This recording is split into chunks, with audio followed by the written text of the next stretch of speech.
Oh, hello. Yeah, hello and welcome back to Let's Play X3AP and Preludes, Terran Warpack. I was not expecting this at all. Honourable Space Monkey 928. Shame has come to family Rye. Ceremony between Rye General and his female bridal has fallen apart. Bridal is now unseen. An extensive search on family Rye would show weakness in fragile time of Wait, what? In a fragile time of military expansion. Strong Arms Corporation Incoming asked that message. you to track down the splits and serve the save family Rye face. Strong Arms deal weapons. We do not track down lost property. Strong Arms subcontracts you instead. Your discretion and resourcefulness is well known to us. Agree? I'll consider it if the price is right. Yeah, thank you. Casual. Huh. Alright, I was not expecting that. Swarm missile production complex. Like, at Alpha all. cargo bay now contains I, remote okay. guided I was warhead. just trying to make money and make a trade empire, but no, this has showed up. Hello, and apologies for taking you away from past Monkey, but yeah, Space Monkey here. I thought it'd be an idea since I were on the mission to do the Shady Business prologue and actually read it out. So yeah, this will give us a little bit of context for what's about to happen. Anyway, John Frickle representative looking out with mild apathy as the relentless winds set red grit scraping across the thin Martian soil. Titanic scars from rogue terraformers still linger across the windswept surface. Despite constant erosion, they had changed little in the past 900 years. Mars itself, buried in scattered husks of geodesic domes long ago. But an entire millennia of brown sand could not scour the Terran memory. To the Argon standing placidly before the full length of reinforced glass, however, it was an ancient, if not mythical, history. 500 stories between them, a thin fog kept the tenuous atmosphere clinging to the western edge of the valley's Maranus. Thousands of lights twinkled below, inlining hazy structures and hundreds of atmospheric lifters floating like busy spacefaring flags. The door to the conference room opened with a soft pneumatic hiss, and the Terran offshoots turned to address the newcomer.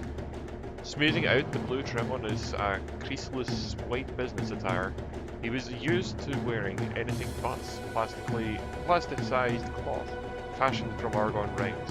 But the current situation asked that he go incognito. Welcome to Twelvestown, Mr. Serene. The older woman, with short-cut grey hair and pale skin and the colour of cream, stepped inside the doorway, allowing it to close. She clasped her hands together behind her back in a formal greeting. I hope your flight from the asteroid belt was uneventful. I'm surprised the UNSC patrols didn't intercept you at Heretic's End. A small hint of a smile played across her creased features. I had a close call at the jump gate, a circle of labour, but aside from that, the trip was rather pleasant. The John Frickle businessman returned a smile with a polite but non-committal. And even if the USC patrol had performed a routine customs inspection aboard, discovered there was little aside from the darker skin tone to distinguish him from their shared Terran ancestry. A fledgling Argon Secret Service assured him that only an exhaustive comparative mitochondrial DNA test would expose him. But after what Argon interrogators had done to the Terran spies infiltrating the Commonwealth, after the Neptune incident, he really hopes they didn't put him through that. Put that to the test. Sorry. I am dyslexic, so apologies for this. As the interrogee commented on after, humans would never do such things to fellow humans. Good. She extended an open hand in the direction of the conference table, off to one side of a lavishly furnished room, offering him a seat. You wouldn't mind if we get right on to business then, would you? He let the forced smile drop from his square jaw, and dropped into the soft chair opposite the aging Martian industrialist. She laced her wrinkled fingers together expectantly on top of the slate table after joining him. Mr. Serene fished out from the inner pocket a data pad. or fished about in the inner pocket for a datapad, and with some difficulty with the material, dropped it between them in the soft clatter. She scooped it up eagerly, glancing at the geometric data. I must admit, Miss Nivelin, why is it that you're so interested in NELV 732 gene? I could ask you the same about the orbital linear trans accelerator technology. A look in her darker eyes turned shark-like. Let's just say it is a gift to my future heiress. She downloaded the data to the terminal built directly into the conference table, and uploaded the engineering specifications before returning to the datapad. The business transaction took less than a minute. Its implications would span generations. Thank you for doing business with us, Mr. Serene. The Terran seemed eager to cut this clandestine visit short. I would offer you a visit to the ancestral homeworld, but I have yet to secure ATF lunar access myself. They got up and made their way to the pressure door, neither of them having much time to waste. Perhaps I can offer you a visa to Sonra 4? Manila's Paradise instead? He turned around after entering an empty hallway. The beaches are fabulous. Perhaps, she nodded graciously, though her intent was lacking. One day. The pressure door closed between them with a final hiss. It would be the last time Terrans would willingly share technology with their Argon cousins. Jake Serene tapped at some of the virtual screens, glossing through some progress updates with research and development. Despite the furious pace of the technicians and engineers in the testing laboratories right outside of his office, the active noise control systems in his plush office give the vibration outside to a dull roar. The department head frowned at the report and leaned his stocky frame back into the well-used material of his office chair. His thick fingers drummed across his neatly organized desk. After he collected his composure, he initiated a tridio call. A woman with a seamless white coat answered, her stern features obscured by safety glass and molded black respirator. Behind her, brilliant plume of plasma shot out from a partially assembled ion drive bolt feed down to the floor. Technicians swarmed about, taking remote measurements, adjusting tolerances. The sheer force of the reactor drive test shook the feed. I just read about your report on the new engine requirements, and frankly, Dr. Merida, it's unacceptable. This large brow creased. His large brow creased, even. Make them more compatible with our existing product line. The highway system goes live in less than 2 years.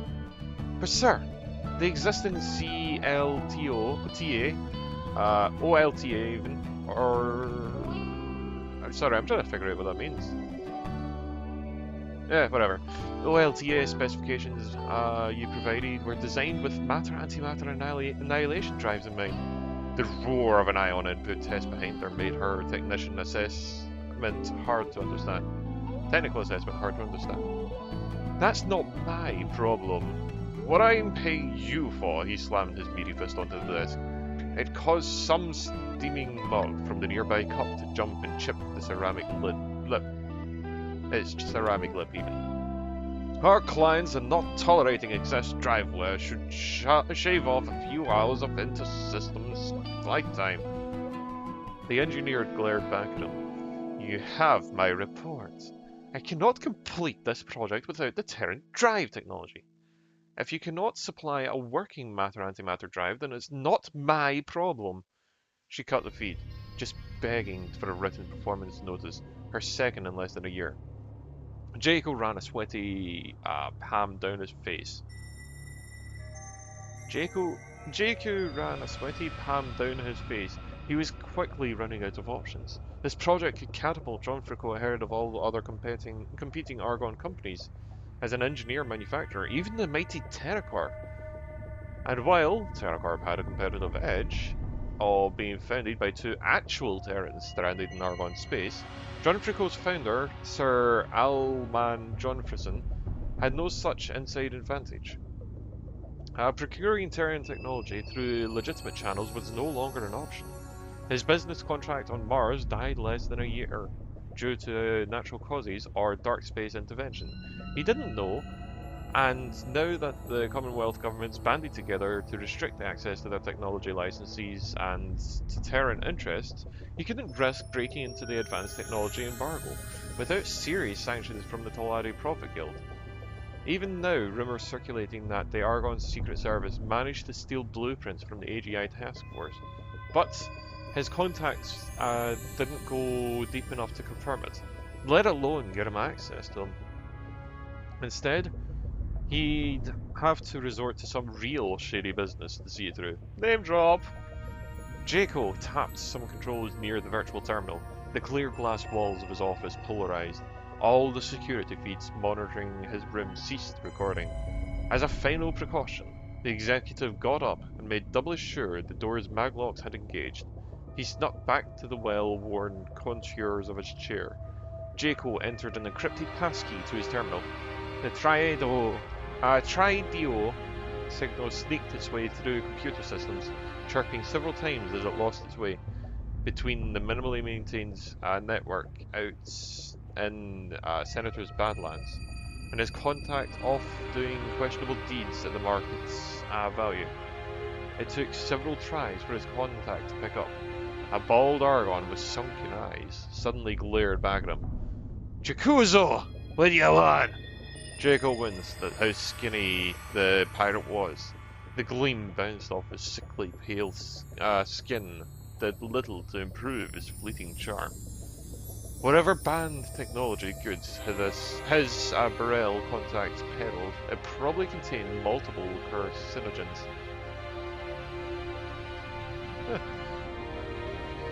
Fisty, I need something. You and every other soldier husking this side of the prime. This line is even clear. Call back when I'm not hauling tampered chips through the edge. Back here. The feed bounced off a little as something jostled the pirate's cramped cockpit. He cursed something unintelligible as the proximity klaxons wailed. For all Jaco knew, Leo had sideswept an asteroid while evading a paranoid customs interceptor. Look, I'll triple my usual offer, just hear me out. For triple the usual? I'll just hear you out. Leo jammed the flight controls in front of him, and the feed tilted crazily off to one side. Jaco thought that he saw a flash of distant squash mine explosion. A shockwave rattled the Yaki military transport. You want more than that? So do I. Leo righted his Chukoro, a resplendent... Wait, what?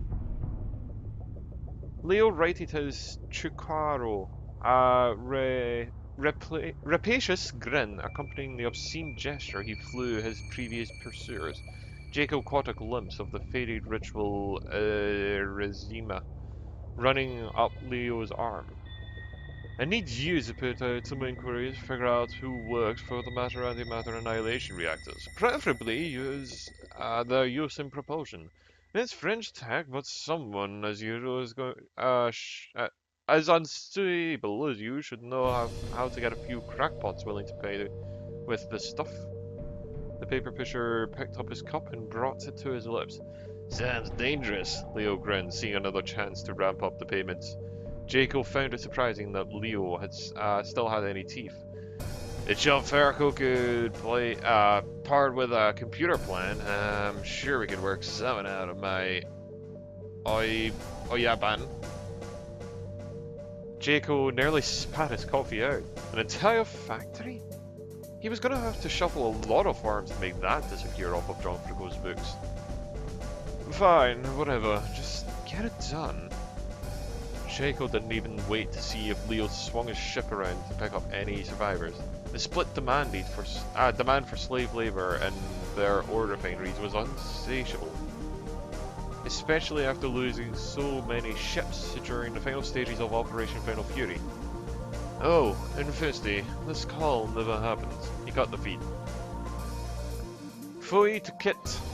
I looked at the steady stream of procedural requests for the fifth time that day.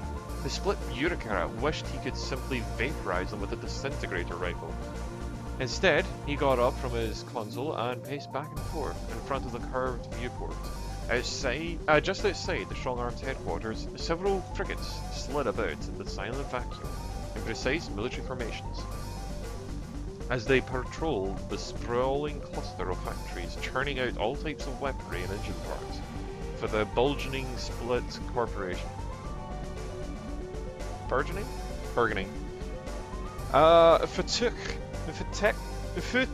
Fukit admired the angular red hulls and the frontal spines bristling with Gauss rifles, automatic flak turrets, tracked inbound freighters. Entire batteries of iron-shard railguns itched for any excuse to discharge indiscriminately, and with extreme prejudice. Split ship designers mirrored their race. Brutal, exact, a razor edge plunged into the hearts of worthy enemies.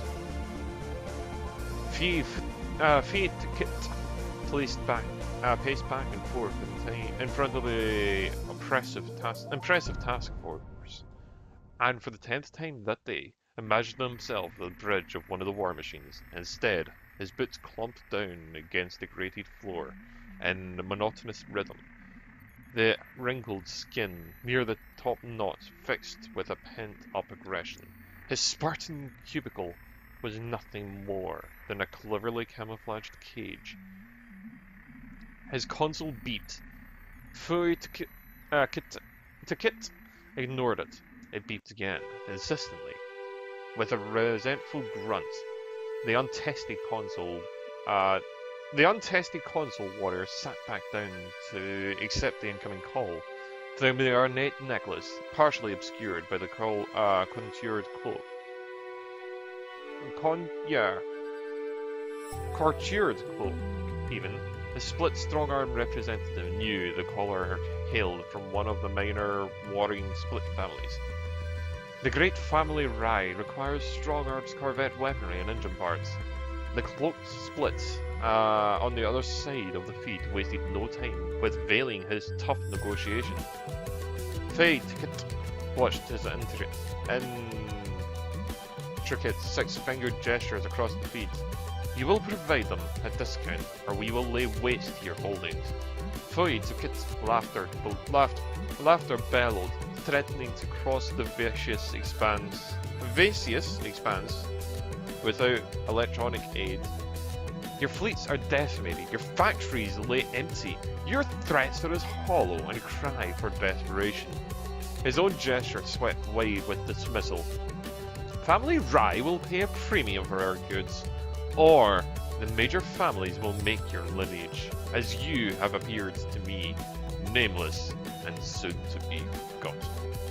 Foytikit reached the terminate call button. Wait!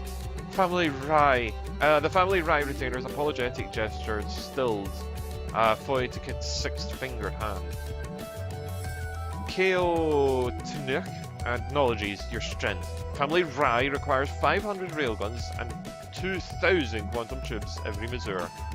We will honor your demands. Family Rye will give Strong Arms 10% more for each part to secure this exclusive agreement. What say you? 20% Foytikit countered, but he had already turned his attention to those other procurement requests still pending. These empty, meaningless exchanges wore on him. Not only did Nick think lesser of him and station, but the conjurer saw him as a cleverly disguised Taladi in split skin. Oh! Then it is agreed then. Together we will crush our enemies before our combined might. Ko Atnik didn't bother giving his customary farewell gesture before ending the call. If Foytikit had garnered any honor, such belligerent scorn would have tarnished it. Still, what glory could have come from supplying pure weaponry and engine parts? His wrinkled brow furrowed deep in thought. Yes, this contract would mean competing with the inferior Aron Corporation, John Frugal. It may only be a trade war, but if circumstances force him to, Foy took it, would slice his foes down with 1,000 paper cuts. History preferred a competition for resources spurred some of the greatest conflicts. Foy took it, got back up from his austere metal chair, and made his way back to the viewport. His arms folded across his puffed-out chest. Operation Final Fury was one such conflict, led by the revered Ronkar General Furunji Tiskut. Commonwealth forces expelled the bug-like Kach from known space. Though it had come at a high price, the final battles had decimated many of the major split families' fleets. Ronkar, Tkir, Naji, and with no Kach left to fight, the Xenon a soulless foe. And the splits not yet entering the new Terran Argon War between the border sectors of Heretic's End and Circle of Labour. They instead turned to their old habits, petty squabblings. Family Rye's expansion into the contested Boron sectors near Ronkar's trial meant strong demand for strong-armed goods. Strong arms would sit in the background and grow stronger while the other families skirmished to keep Family Rye from expanding their territorial and military might. Perhaps one day, corporate logos would grow more important than family names. And when that happens, Foy Tukut's name would be one spoken upon legend. For the first time that day, Foy Tukut smiled. With some hesitation, Mr. Serene slipped the blue-green drink of his commemorative glass. It had a taste of brine, but not unpleasantly so. The head of John Frico's delegation plucked his artistically sliced silver fish from the angled glass lip and plopped it in his mouth. Jacob looked down at the exquisite buffet. Instead of flowers arranged bladed weapons, framed large pallets of chelt. The sheer number of variations of the basic scruffing fruit amazed him. As far as Jacob could tell, the seasoned dishes didn't even contain Scot spices. Family Rye had truly spared no expense in the ceremony, and with a string of military gains in the sector annexes over the past 2 years, Rye could afford to. He let the other members of his delegation mingle with the splits in attendance, while he made his way over to Leo and the gambling hall. The Argon executive moved through the packed party with some difficulty. Just about every family sent representatives to General Choi Tukut's wedding. Despite having bickering, all families came to pay respect to the general's impressive military victories against the Xenon, Kach, and those more recent. A pair of strong arms guards stopped Jacob before he entered the dimly lit hall. They checked for the ever-cunning Argon in case he sneaked in the metal utensil from the buffet and used it as a weapon. If his luck ran out at the roulette, to be fair, most other races' sectors or law enforcement consider split cutlery contraband. The gambling hall didn't sport the same amount of flash or glitter as the Palladium Casino, but it was one of the few forms of split recreation that didn't involve the need for an organ transplant afterwards. Jacob stepped in beside Leo, standing in a massive roulette wheel. It twirled about, curved on its spines, catching what little light came from the embedded ceiling lighting. Split, not accustomed to relying on luck alone, integrated a measure of skill to their version of the roulette. As the wheels spun about, the segments along the outer wheel changed colours depending on a series of glyphs that passed. The wheel's rotational speed and glyph set changed with each game. Only a few attending Split seemed interested in the game of fancy. Most watched the live Goch fight in the adjacent hall, forming a tight triangle in the buffet hall. Jacob looked around at the gambling table with the other patrons. Wild reptilian eyes of the Navidium Mining and Manufacturing Corporation representative seemed glued to the ever-shifting colours of the spinning wheel's edge. He sported an Argnu ranching hat, complete with belt buckle, which amused Jaco for some odd reason. A cluster of cloaked pyramids stood off to one side, more interested in this deconstructing the mathematical algorithm used to flip the colours than betting on the game itself. Boron would prefer not to be caught dead here.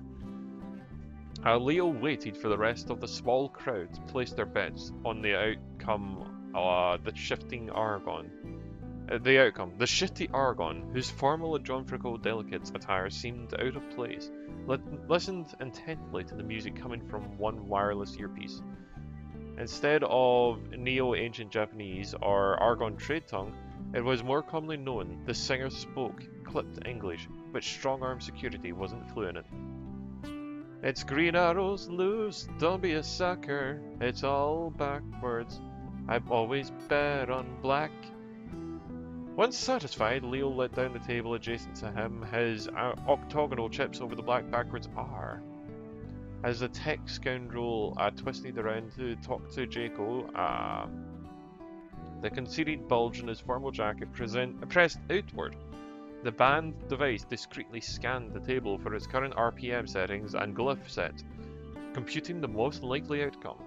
He had set his probability accuracy to a meager 90% in order to dub security suspicions. 90%? That's still pretty high. Yeah, well, anyway.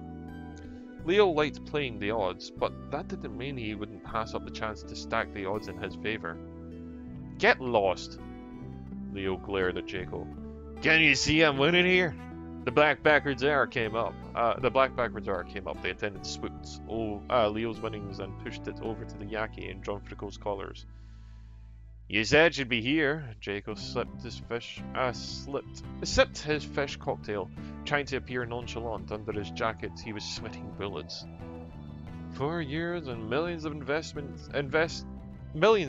into your wild goose chase. She better show up, or our hackers were going to come collecting with interest. Relax. Leo placed the bet in the next losing combination. Just to throw ever watchful security cameras off further. The ISA sponsor is certain the bridal is the same gal we're looking for. She's a real whiz with engineers. I'll get you your expert.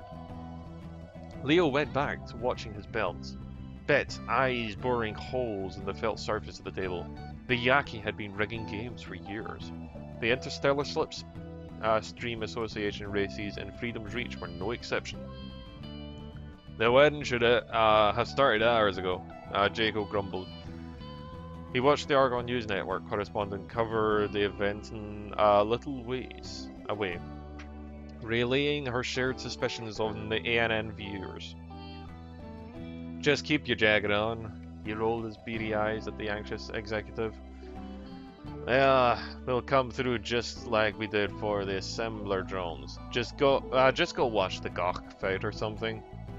The Gok deathmatch in question drew the largest crowd journeying in festivities. Inside a large triple-shielded arena, a lone split warrior faced against a huge half-reptile, half-insect-like creature.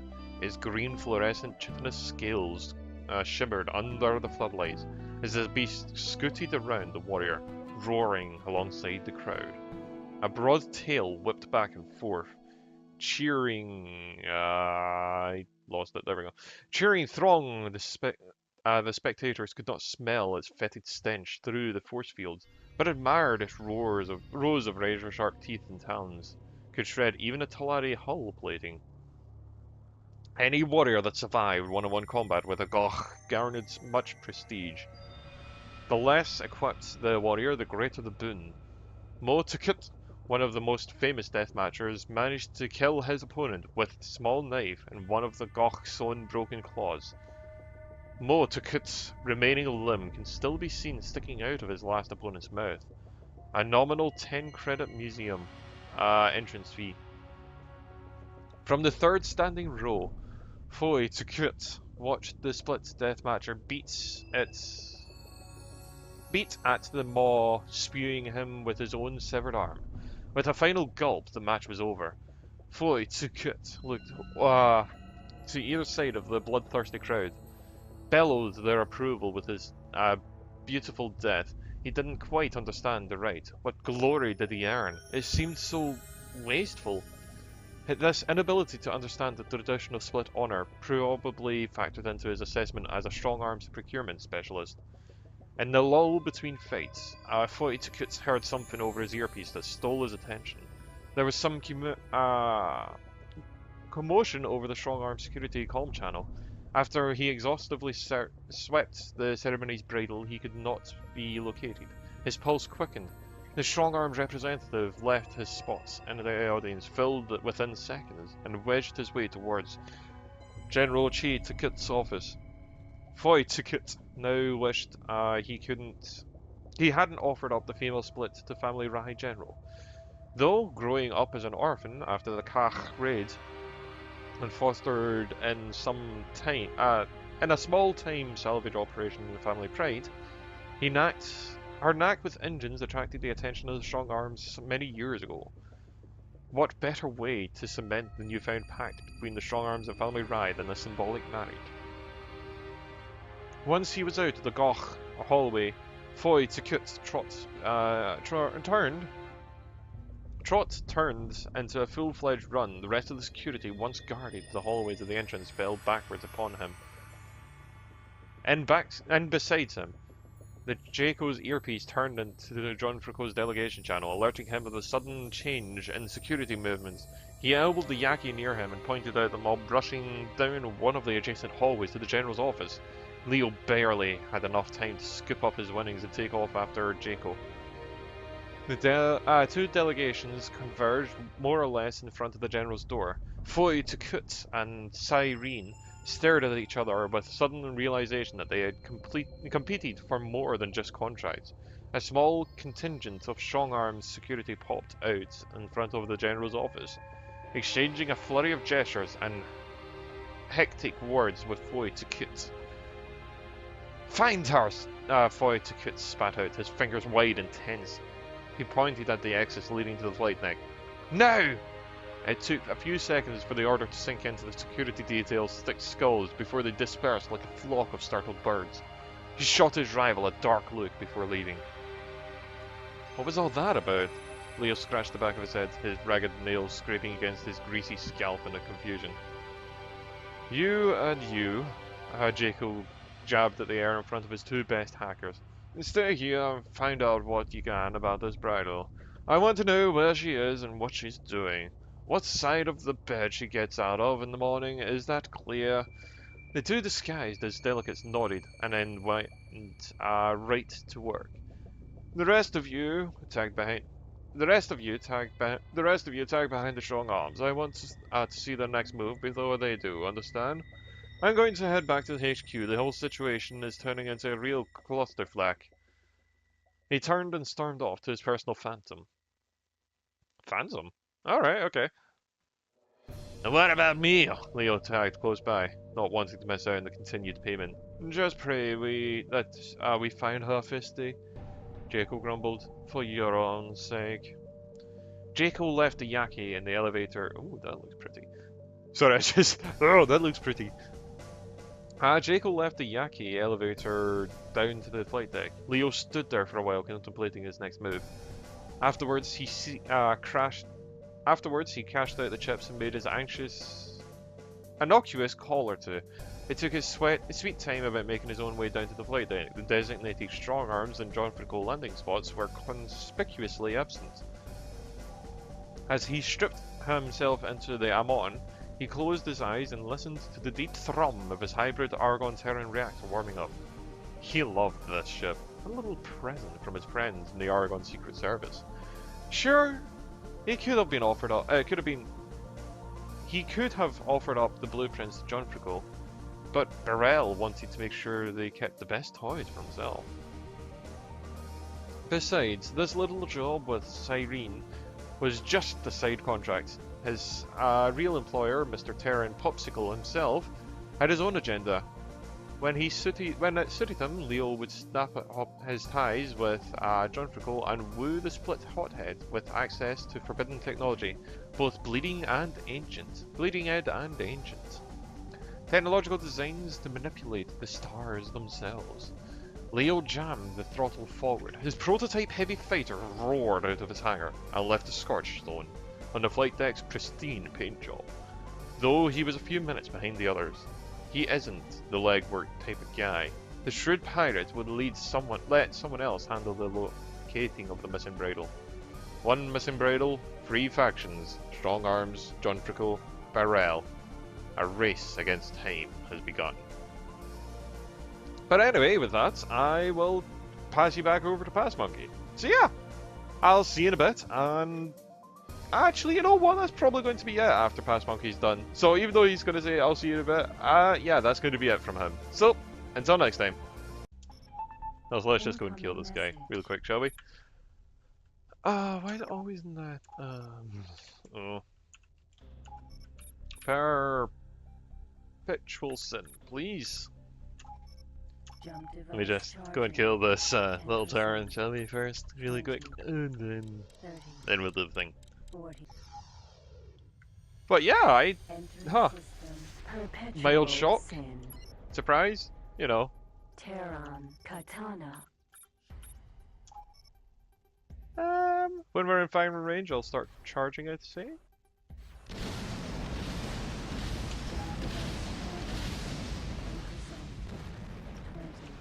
Maybe that's a bit too early. That's a bit too early. Alright, cool. He's got antimatter launchers, that's what those are, by the way.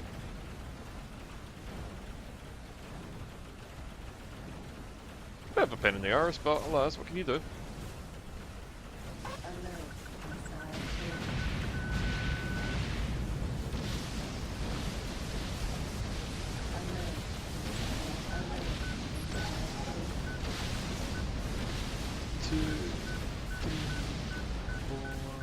Five, 6, 7, 8, 9, 10. Oh, we're gonna jump too early, aren't we? I should not have done that. Alright, I've just been dumb. Don't mind me, I normally do these a lot better. Citadel. I can just light fast through this gate though. So we're all good. Can't believe I did that. Perpetual sin.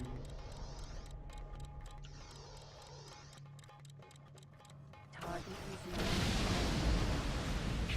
alert. Alert. It's because I was trying to make it easier for myself.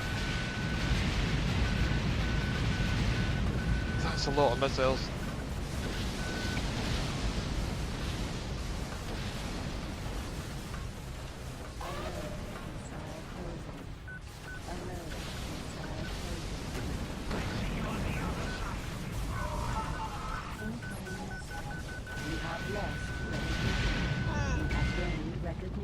Don't mind me, I'm just mildly groaning. This could be bad. Jump, jump, jump, jump, jump. Oh.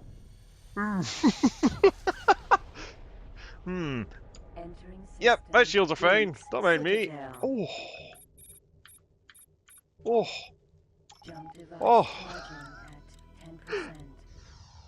Oh, so we're losing reputation because we're ended up destroying Terran ships, which is kind of annoying and upsetting, but alas, what can you do? Ha! Huh. Oh, it's Shady business! Ah! Strong arms, escort, tiger. Strong arms, HQ. You know what? I'll go and talk to this person right now. So I hear you're short one bridle. If you don't mind me asking, what's a bridle? Ah, an honored split tradition. The split males are prone to fight. Split females are assigned to select split of great honor. Custom started by the first Primarch, Praetor Gaius Tegalt. Marriage tempers split through tempers splits thoughtless aggression. What's a female get out of it? She gains prestige. Sometimes she acts as an advisor, sometimes a tactician. Fajuni Scott's bridal influenced some of the planning in Operation Final Fury. Split females are smart. Shrewd. Good looking? Better than you. Loss of this bridal may destabilize family Rai, and then, you find her and let us know where she's at. We will reward you well, 5 million credits. Your offer angers me. Give me something worth fighting for. Spoken like a true warrior, this split appease. Strong Arms offers the new ship designs as they develop. What say you? Done and done. Woo, I guess we're gonna get like new split designs. Should be interesting. But where does it want me to go? Family Rai. Have we got the ability to go there yet? Family Rai. Yes, we can. Jump device charging at Okay, well, you 10%. know what? Let's go through the Shady business line then. I was not expecting that to show up. Entering system. Family Rise. It's a happy serendipitous thingy. Incoming message. Showing. Where? Split stock exchange. Hey you! Space! Monkey 928! Dockside Scuttlebug says that you're subcontracted by Strong Arms nowadays. How's that working for you? Huh? Yeah, thought so. Swing by if you want a real offer. Okay? Yes? What do you want? I heard you have a business proposition. You know that AWOL bridal? I'll triple whatever you whatever Carrot's Head is offering you. If you tell us where she sold out first. Sounds easy enough, a little too easy. Yeah, it's that easy. I'll think about it.